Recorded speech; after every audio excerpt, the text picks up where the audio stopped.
Se você tem uma Bíblia, abra a sua Bíblia do Evangelho de São Mateus, no capítulo 21, o versículo 1, diz assim: Quando se aproximavam de Jerusalém, Jesus e seus discípulos chegaram a Betfagé, no Monte das Oliveiras. Jesus enviou da frente 2 discípulos. Vão àquele povoado adiante, disse ele. Assim que entrarem, verão uma jumenta amarrada com seu jumentinho ao lado.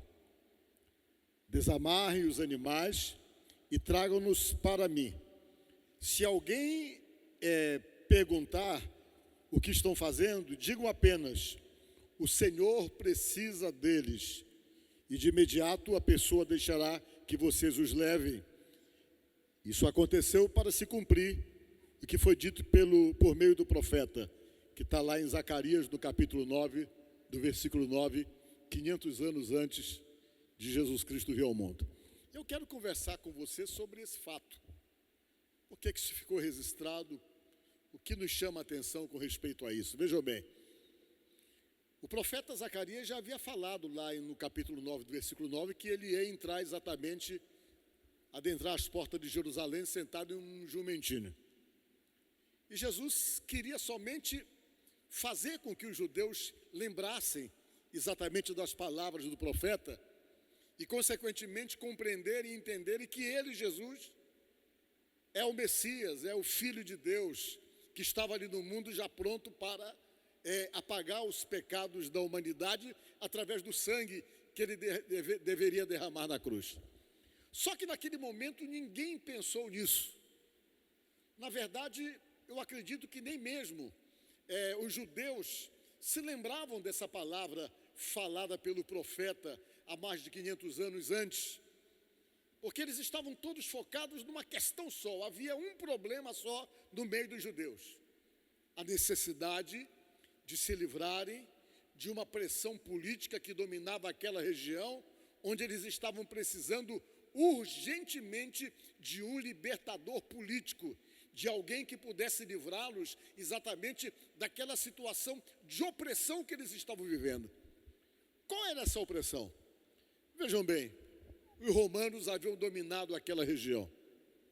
Toda aquela região estava dominada pelo Império Romano. Os judeus, os israelitas, estavam revoltados, porque eles tinham que pagar impostos a uma nação invasora. Eles tinham que pagar impostos a César. E eles estavam vivendo aquela situação política de insatisfação total. Eles tinham um rei que não era um rei legítimo. Quem estava sentado no trono era o Herodes, o Antipas, que havia sentado no trono.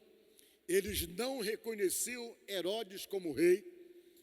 A presença de Herodes como rei quebrava as tradições.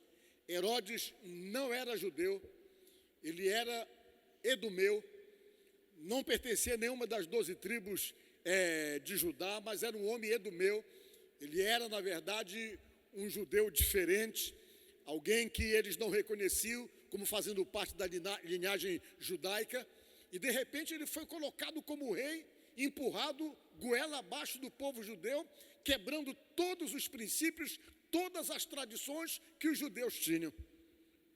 Os judeus entendiam que alguém, para poder ser rei, tinha que ser descendente de Davi. E eles sabiam que Herodes não era descendente de Davi. Herodes era simplesmente um amigo do poder, um sujeito que tinha amizade com Roma, e na hora então que Roma dominou toda aquela região, ele simplesmente foi colocado ali como uma satisfação, como um testa de ferro, um rei que na verdade não era rei, que estava ali somente para poder atender uma expectativa dos judeus. Imaginava então exatamente o imperador, e quando eles fizeram isso, eles imaginavam que poderiam simplesmente acalmar a fúria dos judeus. Mas eles não conseguiram realmente fazer isso, porque os judeus entendiam que as tradições tinham que ser cumpridas.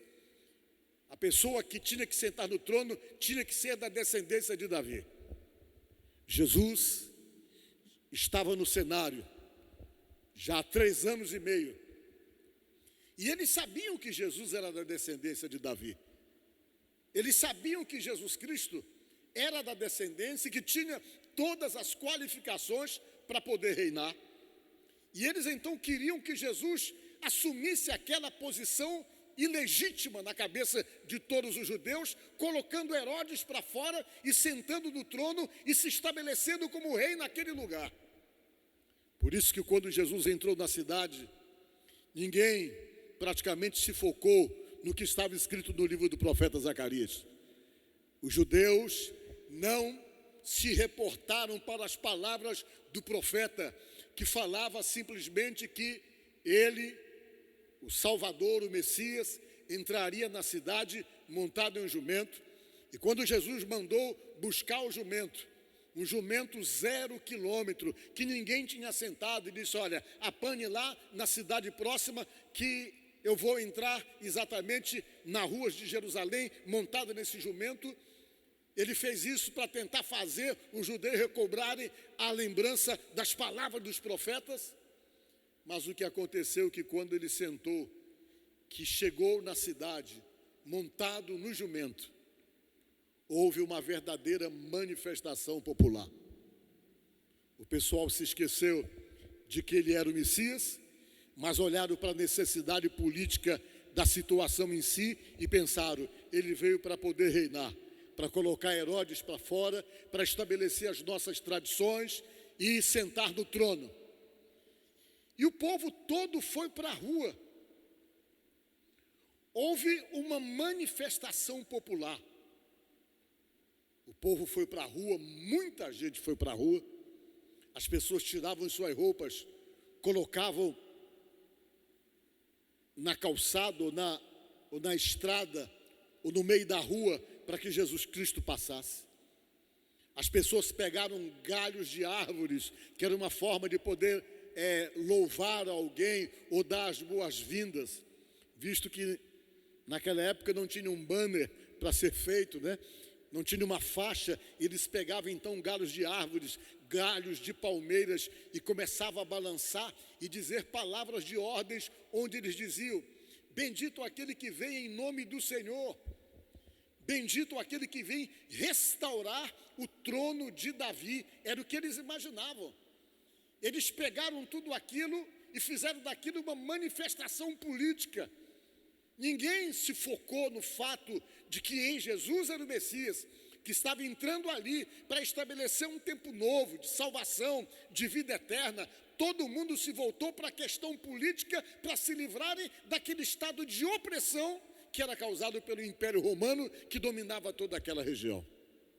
Jesus entrou na cidade, todo mundo foi para a rua, as pessoas pegavam galhos de árvores, levantavam, gritavam palavras de ordens, falavam para Jesus que ele estava vindo para restaurar o trono de Davi, tirar o impostor Herodes, que não pertencia a nenhuma tribo judaica e que não era da descendência de Davi, para poder assumir o lugar de fato. E Jesus chegou e aquele dia houve uma verdadeira manifestação popular, todo mundo na rua. Mas quando chegou no dia seguinte, tudo continuava como antes. Herodes continuava no trono, César com os seus soldados continuavam dominando, e o povo super revoltado, achando que tinham sido enganados, que Jesus não tomou o poder político da maneira como eles queriam. Tudo isso era para se cumprir a palavra.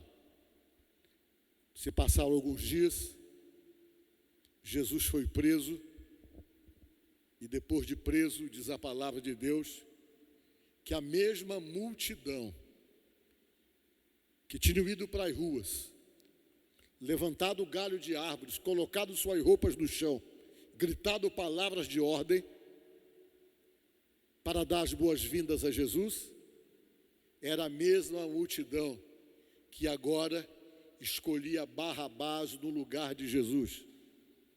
Preferiam que fosse solto Barrabás do que Jesus Cristo, porque se sentiam decepcionados, imaginando então que Jesus teria então que ter assumido o poder naquele dia e sentado no trono da maneira como eles queriam. E todo mundo sabe o que aconteceu. Jesus morreu, ressuscitou e se cumpriu tudo aquilo que deveria se cumprir. E Jesus não sentou no trono como rei. Isso ainda vai acontecer depois do arrebatamento da igreja. Depois que Jesus Cristo voltar para estabelecer o milênio, diz a Bíblia, é que ele vai sentar no trono para poder reinar sobre o mundo inteiro e não somente sobre Jerusalém. Por que estou falando isso para vocês? Você que me assiste em casa, você que nos acompanha. Primeiro, para você entender como esse dia é um dia importante, o Domingo de Ramos, que traz lembrança a esse acontecido, a esse fato. Depois, para dizer para você uma coisa importantíssima: Jesus Cristo é o Salvador. Você que me assiste agora, saiba que não tem um outro nome pelo qual importa que sejamos salvos, diz a palavra de Deus. Não tem uma outra forma de você poder encontrar a salvação, diz a palavra de Deus, se não for através de nosso Senhor Jesus Cristo. Ele é o único que a Bíblia diz que pode salvar. Mas além de ser o único que pode salvar, ele então é a resposta para todas as suas expectativas, e a resposta para todas as suas interrogações, e a resposta para todas as suas dúvidas, para todas as incertezas que você tem. Por que digo eu para você isso? Porque geralmente as pessoas perguntam assim: onde é que está a verdade? É tanta gente falando na verdade. Vem uma igreja, diz a verdade está aqui, vem outra igreja, diz a verdade está ali, e as pessoas começam a se confundirem. Exatamente por quê? Porque as pessoas tentam simplesmente associar a verdade com uma instituição religiosa ou com uma igreja específica, ou com uma religião.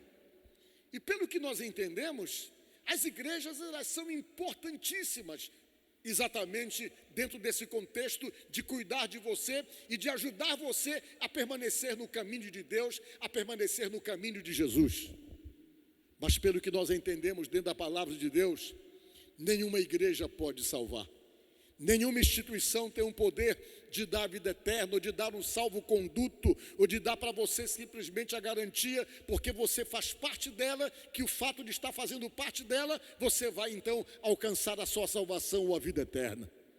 Igreja ou instituição não tem poder de salvar, apesar de ter um papel importantíssimo, apesar de ser importante você participar de uma instituição, como fala o Salmo, que você tem que estar plantado na casa de Deus para poder frutificar, nos diz o Salmo da palavra de Deus.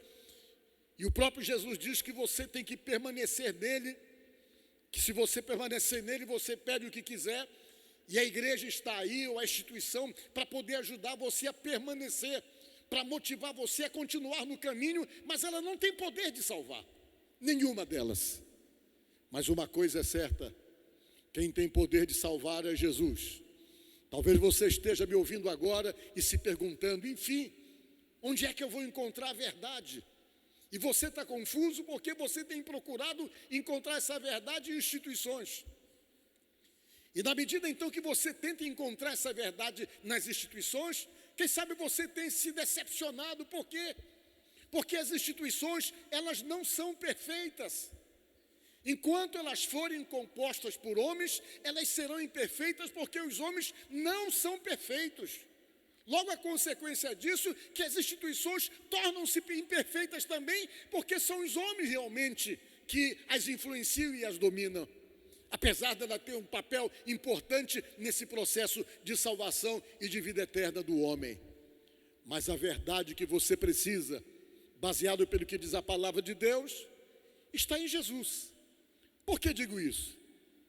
Porque Jesus, prestes em ser levado aos céus, ele chamou os seus discípulos, e quando ele chamou os seus discípulos, ele disse aos discípulos: vocês sabem o caminho, portanto eu não preciso nem explicar para vocês muita coisa, porque vocês sabem qual é o caminho.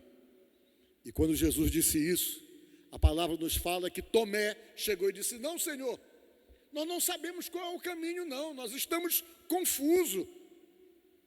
Onde é que é esse caminho? Como é que nós encontramos esse caminho? Qual é o caminho verdadeiro? Praticamente foi o que Tomé perguntou para Jesus, uma pergunta que talvez você faria se tivesse a oportunidade de conversar com Jesus. E a resposta de Jesus, com respeito àqueles que querem saber onde é que está a verdade, com respeito àqueles que querem saber onde é que está o caminho verdadeiro, a resposta de Jesus para Tomé foi exatamente essa resposta que está registrada em João capítulo 14, versículo 6. Quando Jesus Cristo disse: eu sou o caminho, eu sou a verdade e eu sou a vida. E digo a vocês, ninguém vem ao Pai, ninguém será salvo, ninguém se aproxima do Pai se não for através de mim. Essa palavra ela foi contundente. Jesus falou de uma forma singular, tentando dizer para você uma coisa, que não são muitos caminhos como as pessoas falam, que não é da maneira como muitas pessoas dizem, todos os caminhos levam a Deus. Jesus deixou bem claro para nós uma coisa interessante: se existisse muitos caminhos que possa levar você até o Pai, levar você a Deus, com certeza ele teria dito: eu sou um dos caminhos que possa levar você, ou que possa levar você até o Pai. Eu sou um dos caminhos, mas ele não disse isso. Ele disse: eu sou o caminho, deixando claro para você que a única pessoa que pode levar você até o Pai é Ele, Jesus Cristo. Eu sei que às vezes as pessoas acham que pode existir alguém com superpoderes de poder levar o homem ou aproximar o homem de Deus, do Pai, mas não existe. Não existe um outro caminho se não for através de Jesus. Por quê? Porque existe uma única razão para nós nos convencermos disso. Não existe ninguém que tenha morrido por você na cruz. Nós não temos conhecimento de alguém que pagou o preço dando a sua própria vida para aproximar você do Pai. A única pessoa que fez isso foi nosso Senhor Jesus Cristo, o Filho de Deus, o Salvador. E diante então dessa afirmativa de João 14,6, a verdade que você precisa não está no homem. A verdade que você precisa não está em um apóstolo. A verdade que você precisa não está em nenhum dos discípulos. Está em Jesus. A verdade dele, a verdade que é Jesus Cristo. O caminho que ele ensinou. Aqueles que pregam essa verdade que é Jesus. O caminho que é Cristo. O meio pelo qual você pode alcançar a vida eterna. Vejam bem, vai chegar o dia em que todos nós teremos que passar para a eternidade. Vai chegar um dia em que o nosso fôlego vai faltar e nós teremos então que enfrentarmos a eternidade. Infelizmente, com muita tristeza, nesse período de pandemia, tantas pessoas estão passando para outra fase da vida, para o outro lado. E isso vai acontecer com todos nós. Todos nós vamos ter que passar por essa experiência que é tão difícil, principalmente para quem fica, ter que realmente ficar distante, longe das pessoas que amam. Mas a Bíblia diz que um dia todos nós poderemos nos encontrar, dependendo para o lugar para onde cada um está indo, ou para onde cada um vai. Então eu digo a você, se prepare porque nós vamos para um lugar que o próprio Jesus falou que está preparado para todos nós, quando ele disse: na casa de meu pai há muitas moradas. Mas para poder ir para as moradas celestiais, para poder ir para as moradas que falou o nosso Senhor Jesus, é preciso reconhecê-lo como Senhor e como Salvador das nossas vidas. Portanto, eu falo com você que me assiste agora, esteja preparado para isso. Um dia todos nós teremos que encarar a eternidade. Precisamos então estarmos preparados e com essa certeza que salvação, vida eterna, só em Jesus Cristo. Ele é a verdade, o único que pode salvar. E essa salvação se processa no momento que você aceita os seus ensinamentos e resolve realmente se tornar alguém que está seguindo esses ensinamentos e reconhecendo Ele como o Senhor da sua própria vida. No momento que você reconhece isso, esse processo de salvação torna-se uma realidade na sua vida. Portanto, falo com você, saiba disso. Jesus é o Senhor. Jesus é o Salvador. Precisamos nos firmarmos cada vez mais nele. E dentro desse processo, precisamos estarmos congregados, como fala o Salmo, de estarmos congregados, plantados na casa de Deus, para frutificarmos. Precisamos estarmos firmes com Jesus, porque só Ele é a nossa garantia de vida eterna. Que Deus abençoe você.